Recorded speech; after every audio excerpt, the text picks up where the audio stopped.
There are more perspectives that will be shared. In fact, this time around is going to be a lecture, so please stay tuned in because, he's a businessman, but he's also a lecturer. He would walk us through the fine details of some aspects of the budget. It's a voluminous document. He can't walk us through everything, but there are some salient issues that Mr. Joe Jackson is going to be walking us through. Mr. Joe Jackson, what should we be expecting? It's definitely not a lecture. Right. I'm just sharing a few of my thoughts on what the budget and its implications, with a bit of a focus on what happens to the man in the street. You Absolutely. know, sometimes we can talk at a very high level and we forget that really the budget doesn't mean anything if I was in Aboso Kai when on Thursday when the budget was being read, and the guys in the streets, they don't care about the budget. Right. They only care about what difference it will make to them. You hear them ask sometimes, "Yate petrol swana." Those are the things. At Aboso Kai, the predominant question was there were two issues. A bank Castle Basi Hospital, with Siana. Right. Hospital near who baby edu. You who say maybe call baby. You take a import duty na. You to mean your spare parts. Those are the issues really, and it's so easy for us to come to a platform like this and talk GDP growth and this. They are extremely important and they matter. Right. But I want to really basically break it down a little bit and say, share my thoughts where the common man is concerned. Right. So as you approach the screen to share your thoughts on what you make of the budget, let me just say this, that a senior lecturer, doesn't want to mention his name, he's sent me a message and he says, "Good morning, Mr. Moro. It is not true that we're not servicing our debt. We have only suspended servicing bilateral and foreign commercial loans, but we're still servicing multilateral loans, World Bank, IMF, AFDB loans." Thanks, Doc. We'll see whether our resource persons agree with you. All right. Mr. Joe Jackson, before you go ahead, let me just say it's 0249-155646, 0249-155646. For those of you who want to share your thoughts on what we're having or what we're talking about this morning, 0249-155646. Mr. Jackson, please go ahead. Moro, this picture for me here is representative of where we are. Right. Right? We all know the proverb. Say, "KWATREKWAA si obema untuma yeden." Tieni din. Really, it's a tough one. I think all the expectations were misguided. They were misguided because there was nothing to be, There was nothing there. And I put this picture here to represent this gentleman that I call KWATREKWAA. He's broke. Asking him, thinking that he's going to change things for you is misguided. So, first of all, I think all of us have to, and this I'm speaking to the man in the street, he has to understand that Abai, KWATREKWAA, there's no money, we are broke. And anything we do, we have to situate it within this context. Right? And listen, some of the things are there. Look at what has happened. This year, January to August, we raised 79.1 billion. We've spent 104.6 billion. What has changed? We've borrowed 25.6 billion. By the end of the year, guess what will happen? We estimate we will raise 133 million. First of all, I want to raise my hand and say, this 133 million,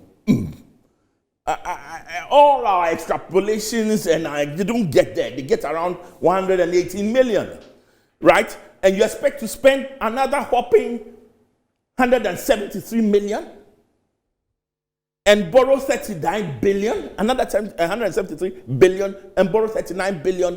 Our behavior hasn't changed.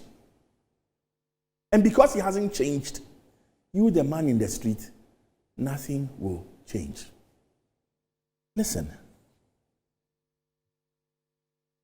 Next year, what do we think? We say we'll be able to raise 176 million. But what are we doing? We are going to spend 226 billion. And we will borrow 50.3 billion. Now, when you see that we're going to borrow 50.3 billion, what should scare you as a business person is this. This is T-bills. This is not foreign money. This is T-bills. So there's going to be a crowding out. Where is the access to finance that you're going to get next year? Already, as we sit, 51% of all the financial sector assets are sitting in government paper. Who's going to lend to you? And at what rate? Anyway, the government is borrowing at 33. What do you think you will borrow at? If we are being fair, if you borrow at anything less than twice that, somebody's being kind to you. Right? So, number one, our behavior hasn't changed, so nothing will change. It's sad. Listen, I want to say something. We are still broke. And badly broke. Look, January to August. Interest payments, 25.3%. But please, bear in mind, we are not paying external debtors. When somebody says we are servicing the debts of the multilateral agencies, good. But those multilateral agencies, actually, they are very kind. Their debts are sometimes spread over 50 years. So they are small. And they are going to be exempt from the debt exchange program anyway. So you haven't paid any external debts. You haven't paid any of the external commercial creditors since the 18th of December last year. And you still spent 25.3%. Abba, we are in trouble. Salaries, 41%. So without paying the external debtors, 66% of our revenue is gone. I keep saying, don't focus on the debt to GDP ratio. That's neither here nor there. Focus on your ability to pay. What makes you broke is that you can't pay. What makes you broke is not how much debt you are carrying, it's whether you can pay or you cannot pay. So it's very simple. We go to now, by the end of the year, still without paying external debtors, would have hit 71% of our revenue. Call me out on that one. That we are still very broke. KWATREKWAA si obema ntuma yeden TND. There's no money to give anybody. There's no money to provide reliefs. There's no money to do anything. So let's set our expectations. Listen, the saddest part is that, forgive me, I've heard 1D, 1F over and over again. But I look at the numbers in the budget and I almost fell down. Look, 2017, growth in the industrial sector, 15.6%. 2018 came down. 2019 came down. 2020, we started contracting. Marginal increase, contracting. In the last 4 years, 3 years, our industrial sector is going down.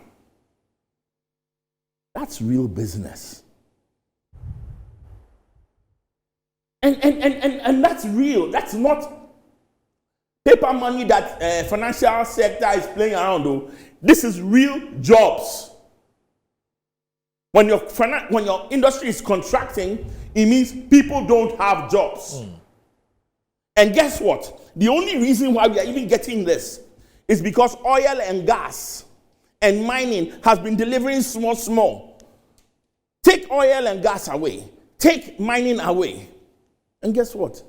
Everything falls down. The worst part is this. Oil and gas and mining are the ones that deliver the least into this economy. Listen, you go to Nigeria, they export $100 dollars from the extractive sector. They get around $50 back into the economy. Come to Ghana, for $100, you know how much you get? About $17. So the sectors that are even growing are the ones that impact us least, because all the money is going out there. The ones that hit us and have value add, I don't know. Nothing has changed.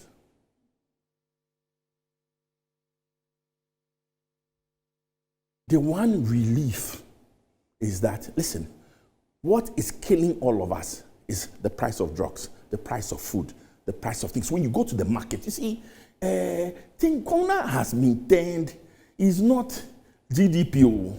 Kona has been turned is that I take my salary and I go to the market and I buy tomatoes, I buy rice, I buy meat. And I can get something done. This year it's been horrendous. We went as high as over 50%. It is coming down. Thanks be to God. But you know what? This is food. Food is still, It's still very high. Food is still very high. Food is still very high, and the food risks loom large. There's been alarm bells ringing, but nobody seems to be responding. The breadbasket of Ghana is the whole Volta Lake region. The upper parts flooded. I would like to see a study of how many farms were destroyed. As for the lower parts, after the spillage, we know. So there are risks with food